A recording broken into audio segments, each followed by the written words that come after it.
So today we're going to be talking about the possibility of Garling's mythical Zoan devil fruit, or transformation, or whatever. And I got my boy Sai with me. We're going to be reacting to one of Writing Panini's Twitter threads. Always interesting stuff from this guy. And today, like you said, it's Garling's possible mythical Zoan or Emu influence transformation ? And it could be that he's some variation of a werewolf. Hey, so if you know me, I am a big perpetuator of the Garling werewolf theory. I've made 3 videos about this so far. I don't know. Just ever since I saw his hair, I was like, yo, that's done, right? We saw the Gorosei transform. I looked at Garling and I said, yeah, this guy's a werewolf, right? Because the moon, right? Like the haircut just sells it all for me. You know, the haircut between the moon being a crescent moon to being a star when he's facing forward, to his name even. Like, there's so many plays that Oda could go here. Just tying this guy into being a werewolf, Fenrir, because people like that with the Norse mythology.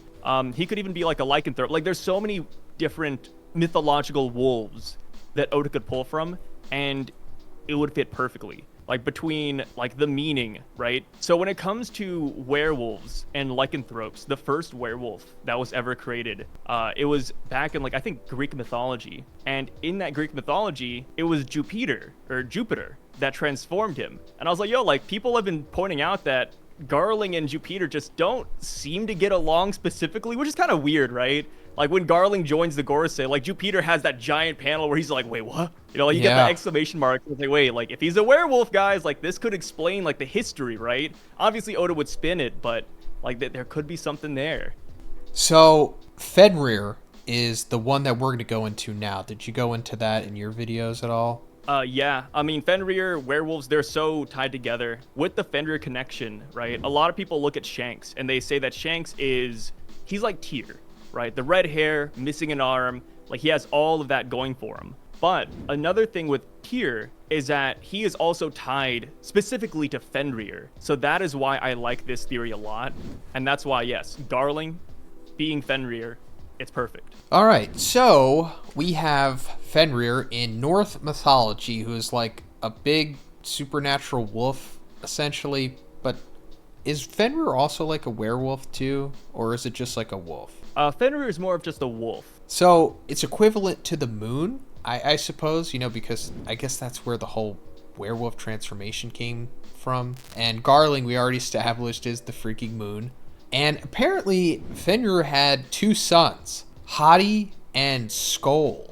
And what's really interesting about that is that Skoll chases the sun and Hati, or Haiti, however you say that, chases the moon. And that's really interesting to me because of the whole theory that, first of all, Shanks is the son of Garling, but also Shanks has a twin who is like at the top of the Holy Knights at this point. And if that all connects, that's fascinating because we saw, you know, Shanks went with Roger, the sun. And then, of course, the opposite end, Emu and the Holy Knights and the Celestial Dragons, are the moon, which would be Shanks' brother.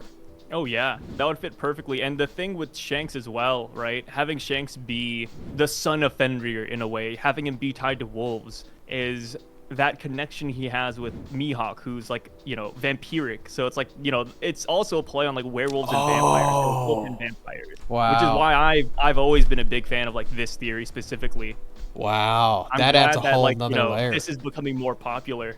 This makes my heart warm a little bit, you know. It's like Christmas Eve. Yeah, I came home. There's like milk and cookies there. Oh man, this is like eggnog for me. Yeah, eggnog, milk and cookies, just a fruit cake even. So another thing that makes me think that this is plausible is because it is Norse mythology. It's not like just some random thing, because, you know, Oda's going into Elbaf now. And we've already seen he's adapting Norse mythology into it. Yggdrasil, Loki, all that stuff. So why not have this as an aspect of it? And for some reason, Shanks is like boys with everyone on Elbaf. They love him. Yep.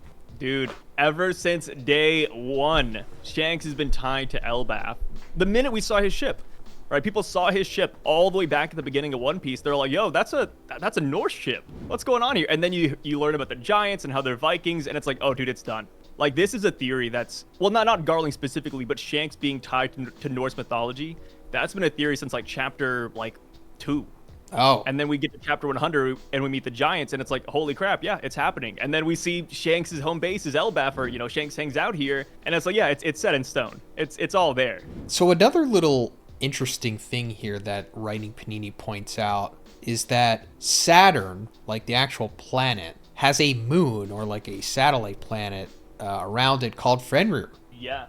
One of Saturn's moons is named Fenrir. So it could be like symbolic of, you know, like Saturn's gone, boom, you replace it with Garling's moon, Fenrir. And if I recall correctly, like even the constellation, like the name of these planets that Fenrir is classified as, it sounds like Garling. I believe it's like Gaelic. I could be getting that wrong.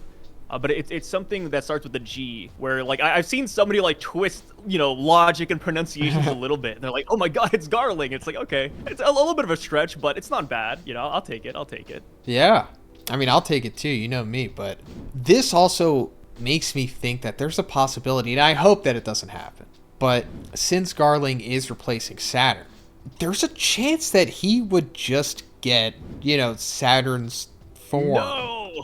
I know, right? I know, that doesn't sound good. Gross. Because it brings up the question of, like, how does that work in the first place? Did Emu give this transformation along with the other devil magic? Or is it like a fruit? And if it is one or the other, then does Emu just have these at the ready? Option 3 is that Garling was always Fenrir. I am going to go with a mixture of Emu giving them the powers and Garling always being Fenrir. I'm somewhere in the middle when it comes to that. Like, I feel like all of the Holy Knights alongside the Gorosei, like, they have that transformation, and it's connected to Emu directly, right? We've seen Emu assassinate Saturn from, like, miles away, and he's able to talk to him, and it's like, okay, like, there's gotta be a reason why, like, Emu can just take away those powers immediately. So I think it is tied to Emu, and I think it might even be tied to, I kind of feel like it might be like a baptism in a way.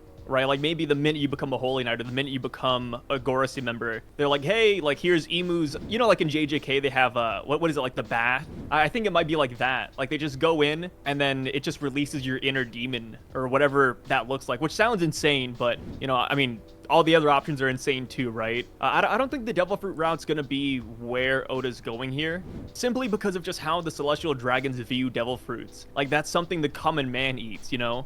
Why would they name it devil fruits if they're gods? Like, why would they eat it? I mean, so I do feel like this is a different transformation. And I feel like if Shanks stayed with the Celestial Dragons, he would have a transformation too. I don't think he has one now because he left, but I could see his brother having one and they could be like making fun of him saying, hey, like you talentless freak, I bet you can't transform like us. Ah, yeah, I'm still on the fence about whether the Holy Knights have fruits or not, but this makes me think that I guess it's a possibility if Garling always had that fruit to begin with. But I guess we'll see. That's pretty much it for this one. Thank you to Sai for coming along for the ride. Subscribe to him if you haven't already. He does spoilers just like me.